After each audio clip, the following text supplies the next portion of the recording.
Hello viewers, মনটা আজকে খারাপ। চলে যাচ্ছি আমরা আব্দুলপুর থেকে, এই গ্রামীণ পরিবেশ থেকে চলে যাচ্ছি সেই কোলাহল জায়গায় আবার। হ্যাঁ, আমরা যাচ্ছি যে পঙ্খিরাজে চড়ে। আমার সামনে বসছে আঙ্কেল, আমাদের বিদায় দিতে যাচ্ছে। আর আমার স্নেহের ছোট ভাই ইমন আমাদেরকে নিয়ে যাচ্ছে।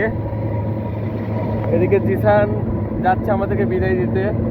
জিসান, তোমার কি ভালো লাগছে না খারাপ লাগছে ভাইদের বিদায় দিতে? খারাপ লাগছে ভাই, আপনারা চলে যাচ্ছেন। ইস, যাই হোক, ভালো থাকো, তুমিও আমার জন্য দোয়া করো, আমরা সবাই অবশ্যই যেতে ভাই, পারি। আপনাদের জন্য দোয়া করব। নেহাল, তুমি কেমন লাগছে চলে যাচ্ছ? খুবই খারাপ ভাই, খুবই খারাপ। আসলে খারাপ লাগার মধ্যে কথা, এত সুন্দর একটা জায়গা থেকে আমরা চলে যাচ্ছি, কিছু করার নাই, কেউ তো কোনো জায়গায় স্থায়ী না।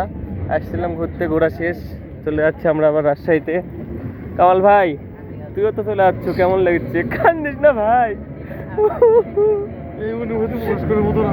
আল্লাহ, যাক, বেঁচে থাকলে আবার কোনোদিন আসবো আমরা ইনশাল্লাহ। যাক, কামাল ইমোশনাল হয়ে গেছে। সবাই আমাদের জন্য একটু দোয়া করবেন, আমরা সঠিকভাবে যেন পৌঁছাতে পারি রাজশাহীতে।